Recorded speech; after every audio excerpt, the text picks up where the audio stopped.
In the headlines, Northern elders raise concerns over killing of Northerners in South. President Buhari approves 24 billion naira for modular irrigation project. And on the foreign scene, Taiwan says Chinese planes and ships carry out attack simulation exercise. Hello and welcome to Trust News Update. I'm Dashan Husseina Usman.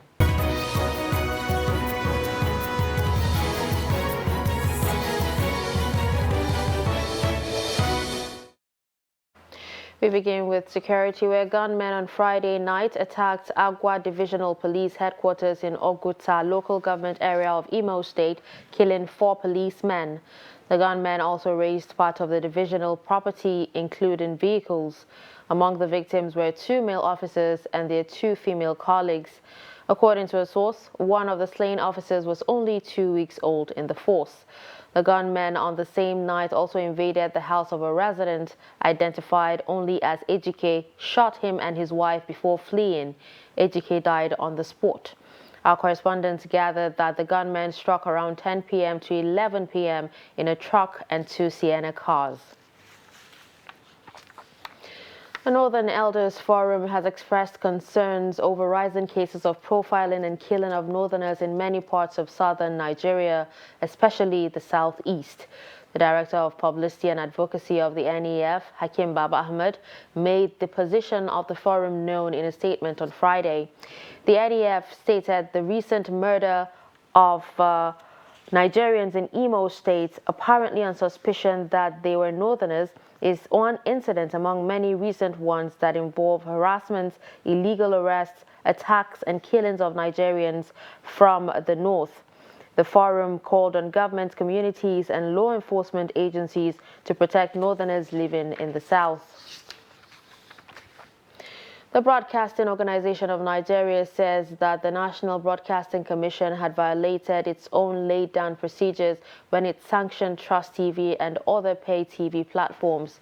In a letter to NBC and signed by BON Executive Secretary Dr. Emi Bangboshe, the organization says NBC was required to wait for a response from the affected stations before slamming them with 5 million naira fines for transmitting TV documentaries that were considered offensive to the government. Bond pointed out that in the case of Trust TV, which aired its documentary on March 5th, the executives were summoned to the NBC headquarters on August 3rd and handed a letter of fine, contrary to the 14 time frame provided for in Section 14, subsection 2 of the Code.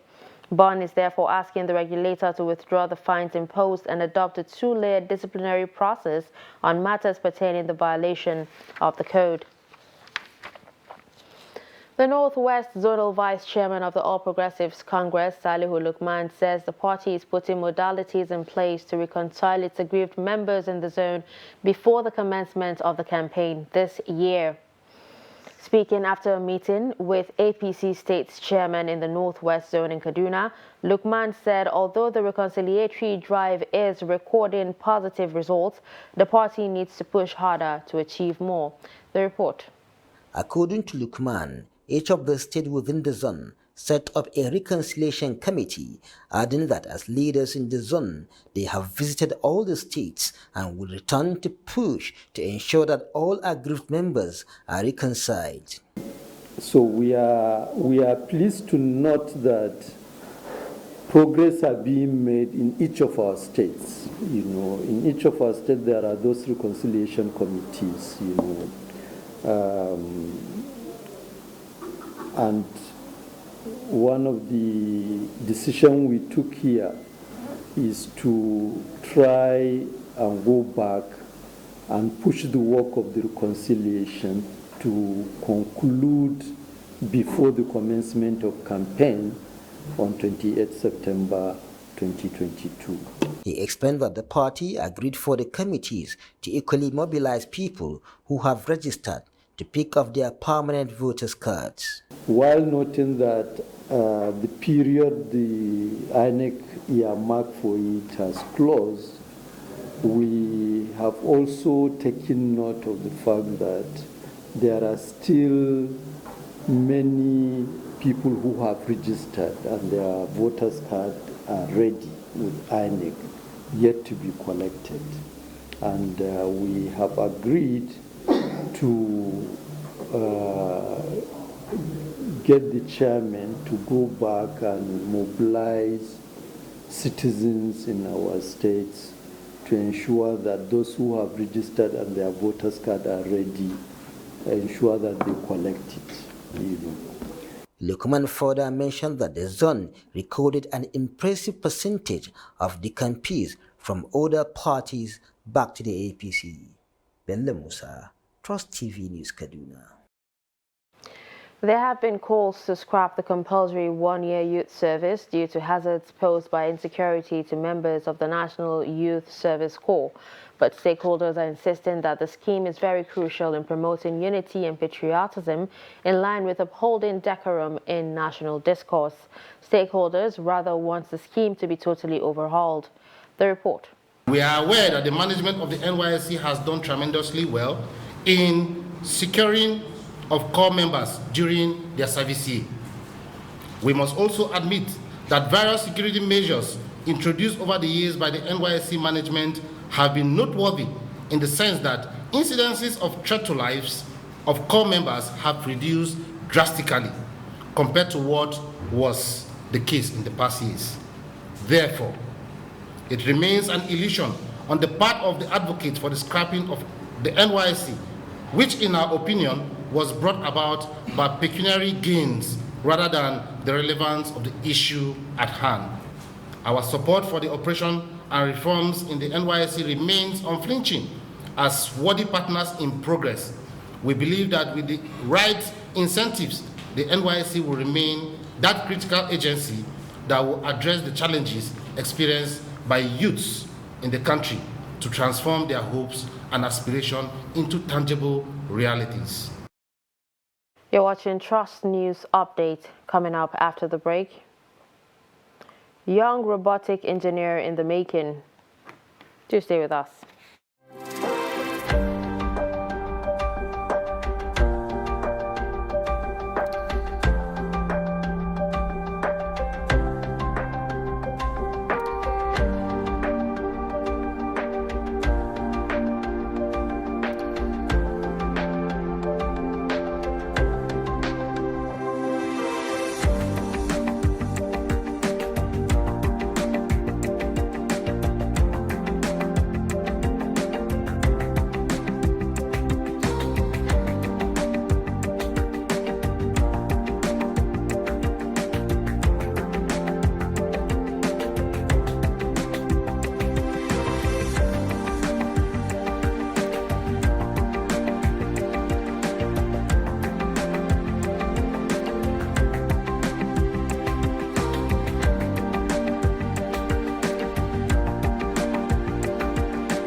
To every politician, as the campaigns gain momentum and passions begin to rise, remember, the errors of your opponents do not make you a success. Do not run down your opponent and inflame passions to violence between and among your supporters. What counts is what you plan to do for the electorate and how you intend to relieve their sufferings and bring succor. Nigeria is in dire need of patriotic leaders at all levels, leaders who will make national development their priority. Concentrate on telling the electorate what you intend to do when you get into office. Focus on making your vision clear to the electorate. Don't engage in verbal abuses, fake news or speeches. Keep dealing with issues that will bring progress. You win the hearts and minds of the people by being above board, by being civil, patriotic, and showing empathy. Let's join hands to make the 2023 elections peaceful. A message from the National Orientation Agency.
Welcome back and thanks for staying with us. If you're just joining us, you're watching a Trust News Update. Here's a recap of our major stories. We told you that Northern elders raise concerns over killing of Northerners in the South. Moving on to other news, President Muhammadu Buhari has approved 24 billion naira for the execution of a smart modular irrigation project. Executive Vice Chairman, CEO of the National Agency for Science and Engineering Infrastructure, Mohammed Haruna, announced this on Friday after a meeting with President Buhari at the Presidential Villa in Abuja. Haruna, who said he was at the villa to show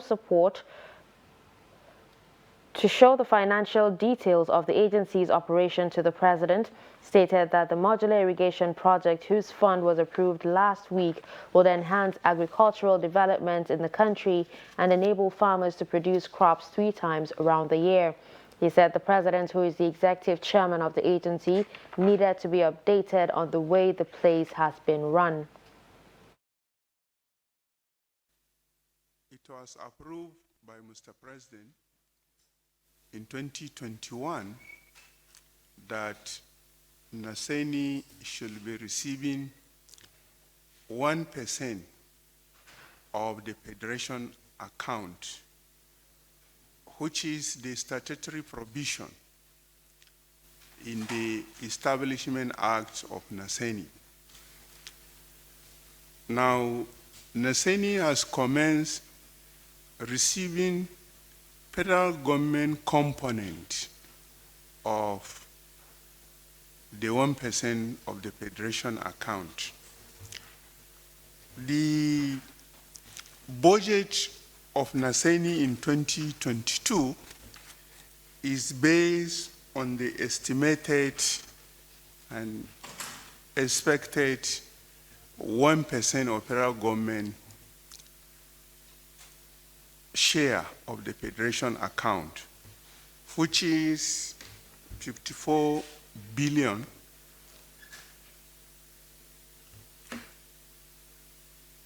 50,799,850 naira. This funding as baseline charge is divided into 70.4% as capital, 11.22% as personnel, and 11.3% as overhead. A 17-year-old secondary school graduate in Kano, Issa Barde, is building a robot as he prepares for secondary education, where he intends to widen his horizon in the field. Issa Barde says he plans to study robotics to become the expert or an expert in artificial intelligence. Trust TV correspondent Idris Jibrin met Issa and sent in this report. It's been 3 years since Issa Barde started inventing this robot. He says it's part of his life aspiration, even though there is little or no outside support. With a little help from his brother, Issa can now move this robot using his hands. This robot is made up of motors, DC motors, cardboard, and some of LEDs, wires, copper wires, and aluminium. There are hidden pipes inside, and the tires, and even wood. So it makes up with not. There are local things that I get from people, and one market called Jakara, that area is there. They are destroying things, so you can go and buy things that you need inside. Something like their hair dryer, their motors inside, you can go and get that motors from them. Issa has just completed his education and now wished to study robotics in a foreign university. Unfortunately, his parents may not be able to sponsor him. I don't have the means to support him, but I will be happy if he has the support elsewhere, neither the governments or individuals. I'm a poultry farmer at the other side. So by the name, my father is a pioneer poultry farmer, Bakwabarje, who has Enzaki chicks. Even him, he support the way his grandchild are moving, and he don't have the means to support them.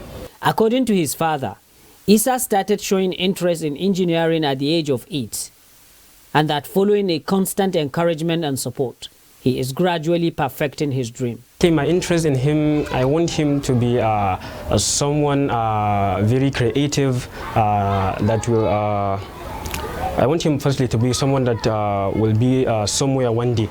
So I always support him when he gets tired on his work or he's about to give up. I always support him so that he will be something one day. As you can see, he invented this robot. So in the future generation, we didn't know what he will create that might help our country at large. Although Issa aspired to invent more of this, but the lack of support by government authorities and other philanthropists may likely threaten, if not kill, his entire dream. Idris Jibrin, Trust TV News, Kano. Blacksmithing is one of the oldest occupations in Africa. It has for centuries provided humanity with skills to fabricate objects out of iron. However, the art of blacksmithing goes beyond hot and noisy environment. It is a source of livelihood for many, which is at the risk of facing extinction. In this report, Trust TV's Kabir Lawal takes a look at how a 60-year-old man struggles to keep up with the business as technology is taking over the craft. The report. Blacksmithing in Nigeria is an old, long occupation. It is found across all tribes. It is mostly practiced by men and transferred from generation to generation. However, this is fast disappearing as many find it to be a cumbersome procedure that requires strength.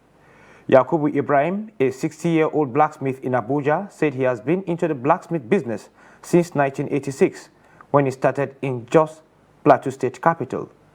He said he cannot pass over the business to his children as they are all in school to secure a better future than his, adding that although he has people working for him, it is difficult to keep up with the technology. You know, that time that you didn't finish work, this one is just surplus for grant. You just go to the and be packing and anywhere where we go, we just begin to buy.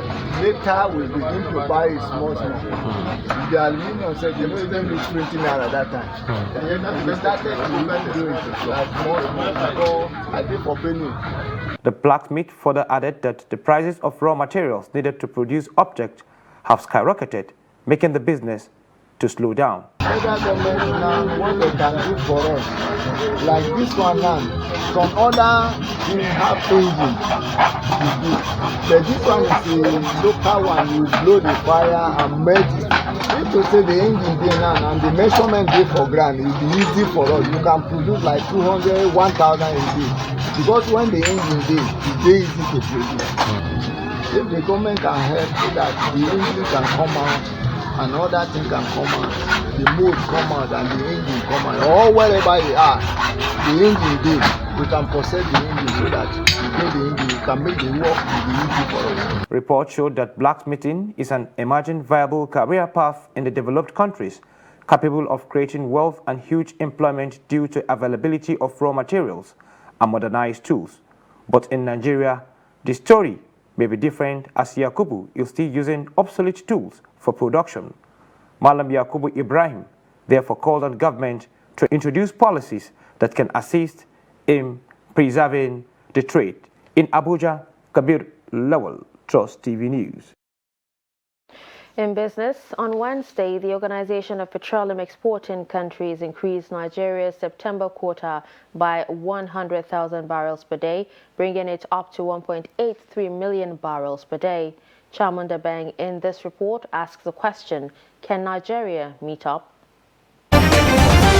In recent times, Africa's largest oil producer has not done so well in meeting up with its numbers. So how will the nation meet up with this increase?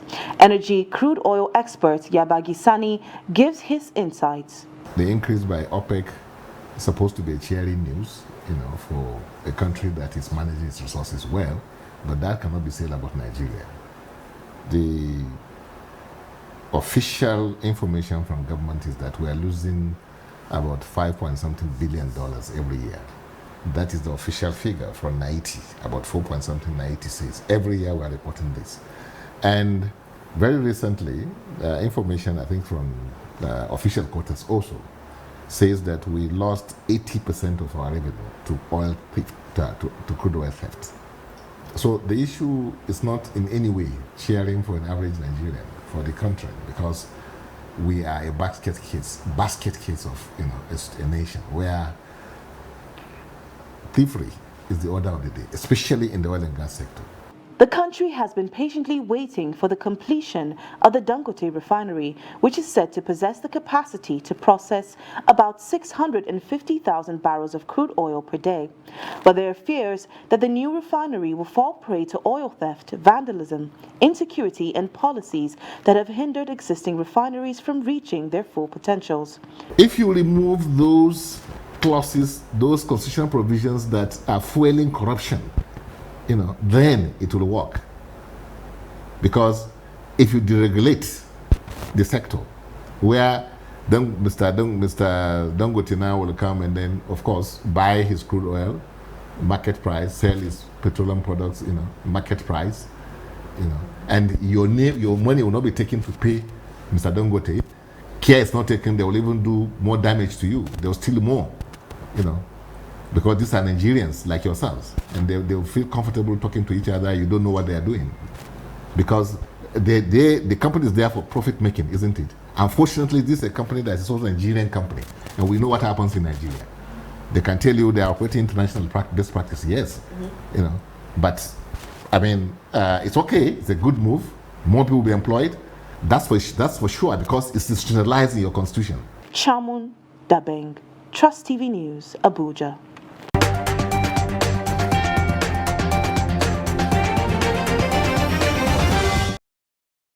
On the international scene, Chinese aircraft and warships practiced on Saturday for an attack on Taiwan island, officials said, in retaliation to a visit by U.S. House Speaker Nancy Pelosi that also saw Beijing halt dialogue with the United States in several areas.